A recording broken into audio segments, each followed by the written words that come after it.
안녕하세요. 찰리브라입니다. 제가 제가 다 얼굴이 화끈하게 달아오를 정도까지 지금 도파민이 막 분출할 정도로 시장이 되게 열광의 도가니거든요. 근데 이게 이런 일이 지금 벌어지는 게 USDC하고 USDT라고 스테이블 코인이 지금 시장의 유동성을 지속적으로 쌍포가 지금 쏘고 있어요. 이런 상황이 지금 급작스럽게 일어나기 시작을 했는데 이런 일이 이제 벌어지기 시작을 하면 보통 통상적으로 제가 예전에도 아마 패턴을 말씀드렸지만 일요일 날 정도, 오후 정도, 그러니까 일요일 날 오후 정도 들어가면서는 조금 패턴 자체가 변할 수도 있거든요. 그거를 항상 염두에 두시면서 보셔야 되고, 지금, 비트코인은 지금 박스권 장세에서 아직까지 지금 그냥 맨날 똑같은 어떤 그 스탠스를 취하고 있는데, 미들캡 마켓이 라지캡 마켓에 있는 뭐 XRP보다 아니면 뭐 비트코인 캐시라든가 라이트코인보다 조금 더 많이 상승을 많이 했었을 거예요. 요 친구들하고. 근데 이 친구들이 안 갔잖아요. 지금까지는 아마 안 갔을 거예요. 그래서 이 친구들이 지금 슬금슬금 올라가고 있는데 어떻게 될지 모르겠지만 일단 라이트코인도 제가 개인적으로 보기에는 쏠 준비를 이미 마쳤다고 저는 생각을 하거든요. 그래서 뭐 XRP는 지금 현재 슬금슬금 올라가고 있고 XRP는 이제 또라이 코인이니까 그리고 XRP 투자하고 계시는 분들이 지금까지 남아 계신 분들은 확실한 믿음이 있으신 분들이고 나머지 잘 모르시는 분들은 아마 220원대에서 손절을 되게 많이 하셨을 거예요.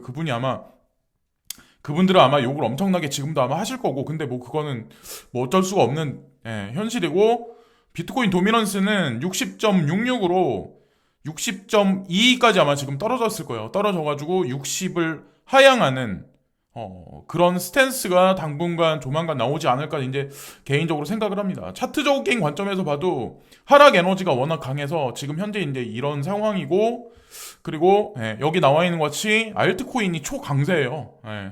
폴카닷부터 해서 XRP, 셀랄로멘, 아톰, 체인링크 해서 쭉 알고랜드, 테조스까지 해가지고 쭉 지금 강세고 프리미엄 같은 경우는 지금 3%대? 3% 정도 지금 껴있거든요. 그래서 아침까지만 해도 2.5%막 이렇게까지 내려갔었는데 다시 김프가 역프리미엄으로 다시 끼기 시작을 했다. 그러니까 상대적으로 이제 뭐 지금 우리 한국인들 같은 경우는 시장에 막 이렇게 들어가진 않는 것 같아요. 지금 가격 차이가 좀 어느 정도 벌어져 있고 가장 중요한 건 이런 세력들이 이렇게 전체적인 시장에 관해서 핸들링을 할 때는 사실 지금 현재의 장세가 올라간다고 그래도 개인들이 빠져있는 장세거든요. 그걸 염두에 두시면서 좀 조심스럽게 이제 지금서부터 이제 접근할 구간이라고 생각을 합니다. 그리고 제가 뉴스를 코인리스부터 코인텔레그래프, 코인데스크를 쭉 봤는데 저는 요즘에는 이제 짜잘짜잘한 뉴스들은 많이 안 봐요. 제가 이제 말씀드리고 싶은 거는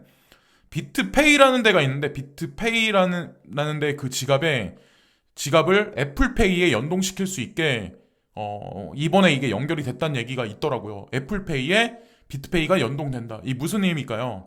가상자산으로 우리가 애플페이를 활용할 수 있다는 얘기야. 애플페이 사용자가 전 세계에 얼마나 많나요? 그래서 이 얘기는 사실 미국에 계신 분들한테만 국한된 얘기이긴 한데 미국부터 먼저 이렇게 하면 전 세계적으로 차근차근히 나아갈 거라고 이제 생각을 하고 그렇게 이제 사용될 수 있는 게 비트코인 캐시, 이더리움, USDC, GUSD, 팍소스, BUSD까지 여기 나와 있는 코인들이 먼저이고 후에 아마 코인들은 추가로 아마 더 많이 여기 올라가지 않을까, 추가되지 않을까라는 생각을 합니다. 그리고 지금 막 알트코인들이 막 이렇게 가니까 지금 상승하는 시점에서 막 올라타시는 분들이 분명히 계실 거예요. 근데 저는 누차 말씀드리지만 저는 이럴 때는 현금으로 여기서 추매를 안 해요. 오히려 지금은 뭐 단 10%라든가 20%라든가 아주 찔끔찔끔이라도 진짜 많이 올라간 코인들 있죠. 알트코인 중에 못 간 코인들 말고 그 퍼센테이지를 따져 보시면 아마 아실 거예요. 아, 내가 욕심이 과하구나. 이런 생각이 본인 자신이 만약에 들면 단 10%, 20%라도 빼두시는 게 분명히 향후에 여기서 이제 조정 장세가 오면 조금이라도 아마 개수 늘리시는데 좀 도움이 될 거라고 생각합니다. 특히나 초보 투자자분들 같은 경우는 비트코인, 이더리움, 비트코인 캐시, 라이트코인, XRP, XRP는 좀 많이 지금 상승해버려가지고 어쨌건 하락 조정이 오면 요런 코인들만 사셔도 돼요. 막 이상한 알트코인들 많이 사지 마시고 자, 그리고 이것도 중기적으로, 올해 이제 장기적으로 엄청난 호재거리 뉴스일 수도 있는데, 그레이스켈 자산운용사 순앤샤인이란 분이 지금, 예, 그 베리 실버트한테 CEO 자리를 이제 넘겨받아서 이분이 현재 이제 CEO잖아요. 근데 이분이 이제 인사이더즈에 이제 발표한 게 있는데, 전 세계 최대 가상자산 운용 거래소 매니저, 그러니까 이분이 이제 CEO인데, 여기서 이제 계획이 뭐냐면 올해 스텝을 2배로 늘리겠대요.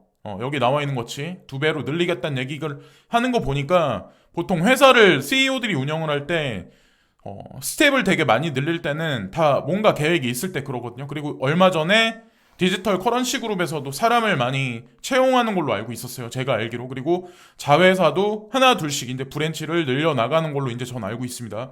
이 의미는 가상자산 시장에 관해서 극대화를 더 많이 할 거라는 얘기라고 이제 전 생각해요.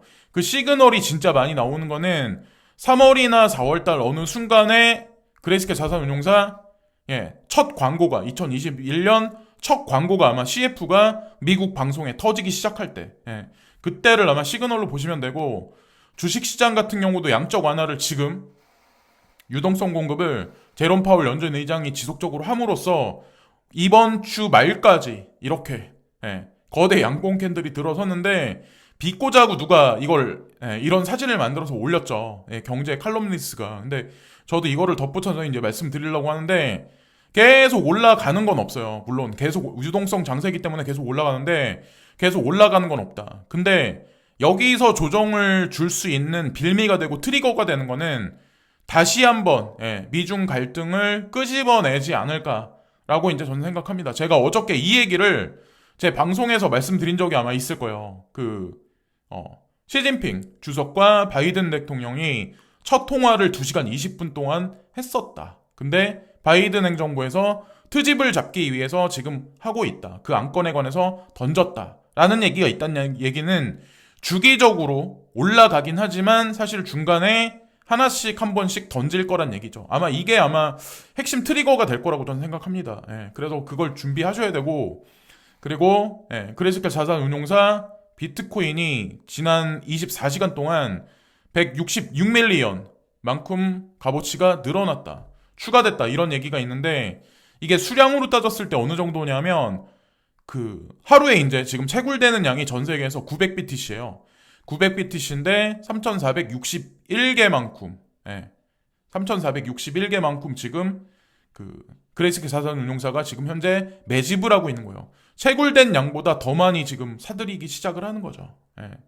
그렇게 보시면 되고, 자, 그리고 이걸 보시면 블룸버그에서 이제 통계 조사를 한 거거든요. 지금 미국 시민들한테 지금 가상자산 시장에 관해서 어떻게 생각하는지, 이게 과열 양상인지 앞으로 더 갈 수 있는지, 제가 말씀드린 건 단기적 조정은 올 수 있지만 진짜 약간 중기적, 장기적 관점에서 말씀드리려고 하는데, 여기 보면 뭐 저축하는 거, 뭐 음식에 투자, 뭐 아니면 집세 내는 거, 카드 소비, 뭐 이런 것들 있죠. 아니면 뭐 헬스케어, 뭐 여러 가지 것들, 옷 투자하는 거, 막 여러 가지 것들이 있는데, 여기서 100%로 봤을 때 지금 6명 정도가 주식시장에 집중해서 하고 있고, 단 3명만, 단 3%만 지금 가상자산 시장에 들어가 있다. 이게 여기까지 올라가는데 시간이 어느 정도 걸릴까요? 그러니까 미국도 마찬가지로 지금 몇 안 되는 사람들만, 100 중에 몇 안 되는 사람들만 가상자산 시장에 지금 투자를 하고 있는 거야. 그런 식으로 이제 보시면 돼요. 이 서베이에는 2191명이 참가를 했고, 2월 3일부터 6일까지 진행된 그 결론이 난 거예요. 그래서 이게 여기까지 올라가는데 과연 얼마나 걸릴지 시간이. 그리고 파이낸셜 타임지, FT 위켄드라고 여기 나와 있는데, 파이낸셜 타임지 주말지에 나오는 사진인데, 여기 머스크 사진이 나왔잖아요. 그래서 비트코인이 메인스트림으로 가나? 딱 이렇게 물음표가 딱 던지면서 이 주말지 특별 주간지에 여기 나와서 메인 화면에 장식을 했잖아요. 사람들은 이 파이낸셜 타임지를 보면서 과연 무슨 생각을 할까요? 어떤 생각들을 할까요? 아직까지 메인은 아니다. 그러나 대기업이, 테슬라사가 개입이 돼서 매수를 했다. 비트코인을 매수를 했다. 이게 진짜 의미 있는 이정표거든요, 사실은. 그런 의미로 이제 보시면 되고, 욕하는 사람도 아마 분명히 있을 거예요. 아, 이거 괜히 사람들 현혹시킬 거다 라고 보시는 분들 있을 거고, 포트폴리오 비트코인, 비트코인 캐시, 이더리움, 이더리움 클래식, 호라이즌 라이트코인, 스텔라 루멘, 지캐시 쭉 나와 있는데 각계 개별적인 성격이 다 있어요. 특성이 다 있고 특징이 있고, 이더리움과 이더리움 클래식의 관계를 보시면서, 이더리움 투자하시는 분들은 이더리움 클래식이 만약에 조정 장세가 내일이든 다음 주에 들어가면 조금 더 사서 모으셔도 제가 보기에는 10분의 1 정도, 본인의 이더리움 포트폴리오에서 좀 투자해 보시는 것도 중장기적 관점에서 전 나쁘다고는 생각 안 하거든요. 비트코인 투자하시는 분들이 비트코인만 또 많이 투자하시는데, 저희 이제 그렇게 생각 안 해요. 저는 이제 다 가지고 있거든요.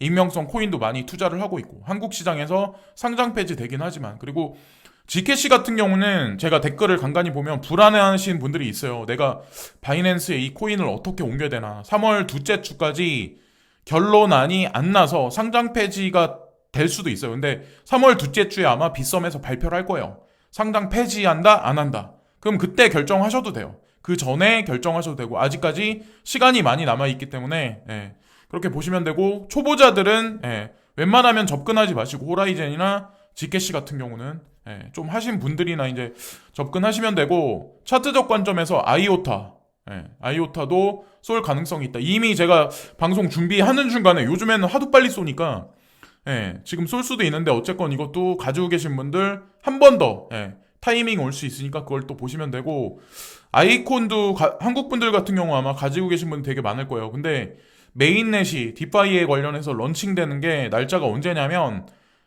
여기 보면 3월 31일 날이거든요. 2021년 3월 31일 날. 그때를 기점으로 해서 빅 뉴스를 아마 아이콘 측에서 터뜨릴 거예요. 그러니까 중간중간에 파동은 있긴 하지만 진짜 크게 터뜨리는 건 아마 이 날짜 언저리가 될 거예요. 그래서 중간중간을 보시면서 움직이시면 되고, 자, 그리고 USDC가 1,300만 달러, 1,400만 달러 거의 가까이 되죠. 이게 지금 바이낸스로 들어갔다. 이런 것들이 유동성을 계속 지급하니까, 주입하니까 지금 코인 시장이 막 이렇게 막 들락날락거린 거고, USDC도 마찬가지로 이것도 민트돼서 USDC 지갑으로 들어갔다. 어쨌든 USDC와 USDT가 같이 움직이는 거는 제가 요 근래 본 거는 처음이거든요. 근데 어쨌든 이렇게 유동성을 지금부터 막 쏜다는 얘기는, 지금서부터 만약에 시총상위에 있는 코인들이 강력하게 올라가기 시작하면 그게 아마 조정 시그널로 내일이나 뭐 하여튼 뭐 어떻게 들어오지 않을까라고 이제 전 개인적으로 생각을 하고 있습니다. 그리고 코인텔레그래프에 보시면 제로엑스에 관해서 지금 리뷰를 하고 있는데, 여기 보시면 제로엑스도 제가 괜찮다고 이제 지속적으로 말씀을 많이 드렸었잖아요. 그래서 메인으로 추가를 많이 하지는 마시고, 어쨌든 그 덱스 관련해서, 탈중앙화 거래소 관련해서는 어쨌든 좀 지금 죽어있는 거, 어떤 그런 프로젝트거든요. 근데 오죽하면 코인텔레그래프에서 이렇게 광고까지 할까요? 어쨌건 그것도 한번 관심 있게 보시고, 그리고 손정희 회장이 이끄는 소프트뱅크 비전펀드가 쿠팡에 27억 달러를 투자해서 37%의 지분을 보유하고 있다.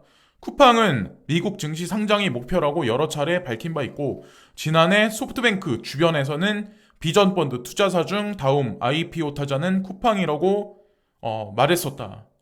이 얘기가 나오잖아요. 그래서 제가 말씀드리려고 하는 게 뭐냐면, 저 같은 경우는 가상자산에 이제 투자를 하게 된 게, 비전펀드를 알게 되고 손정희 회장님의 알게 되고 소프트뱅크 벤처스를 알게 되면서, 소프트뱅크 벤처스가 코빗에 투자했다는 걸 알게 되면서 제가 2016년도 2월 달에, 2015년도 말에 그때서부터 이제 빗썸에서 코빗에서 조금씩 투자를 하다가 하여튼 그렇게 지금까지 어떻게 하다 보니까 이제 오게 됐는데, 손정희 회장이 뭐 망할 거다 이런 얘기 저런 얘기들도 되게 많잖아요. 뭐 비트코인 투자해서 망했다. 근데 이분은 인프라를 까는 사람이에요. 인프라를. 그리고 이번에 IPO를 성공시키면서 아마도 거대 자금을 아마 확보를 할 거예요. 거기다가 올해 IPO 하는 어떤 그런 것들이 되게 많은 걸로 알고 있는데, 디지추싱, 인도 보험 비교 사이트, 폴리시바자르, 독일 중고차 거래업체, 오토 원그룹, 그리고 틱톡 모기업 중국 바이트댄스,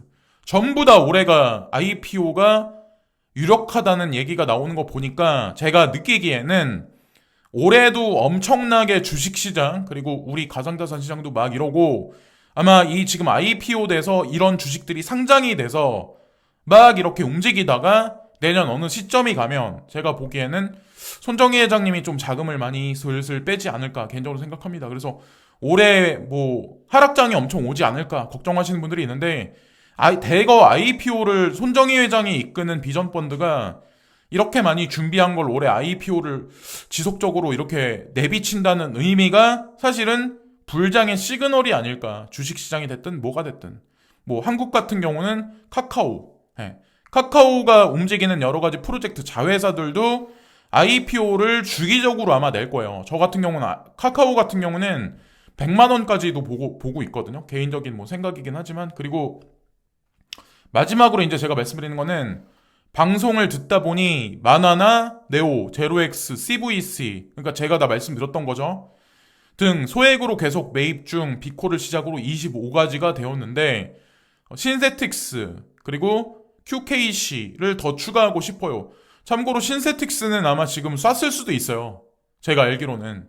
예, 차트적인 관점에서 이미 쐈을 수도 있는데 마나도 좋고 마나도 장투용이고 네오도 그렇고 제로엑스도 그렇고 CVC도 다 장투용이에요. 그러니까 단기적 조정 장세가 들어갈 수는 있지만 앞으로 그냥 쭉 물량 매집하셔도 나쁘지 않은 코인들이에요. 저도 나쁘다고 말씀 분명히 안 드렸고 제 방송 초기부터 지금까지 그레이스칼 자산운용사 포트폴리오 외에 근데 단 중요한 건 이분이 이제 25가지가 되었다고 이렇게 말씀하시잖아요. 근데 이거를 다 관리하기가 아마 되게 많이 쉽지 않을 거예요. 제가 봤을 때 정리를 좀 어느 정도 하셔가지고 한 10개? 11개 이내로? 12개 이내로?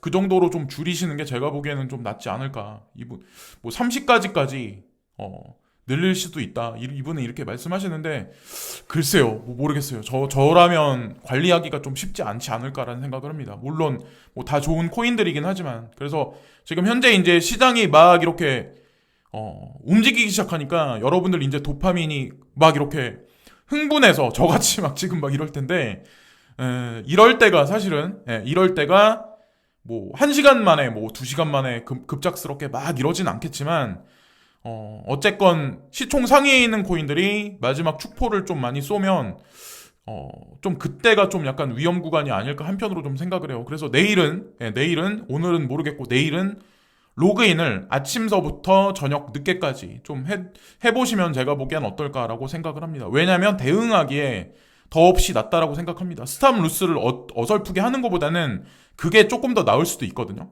그래서 지금까지 찰리브랑이었고요. 이따가 괜찮은 뉴스나 호재거리 뉴스나 방송 소재거리가 있으면 또다시 찾아뵙겠습니다. 지금까지 찰리브랑이었습니다. 감사합니다.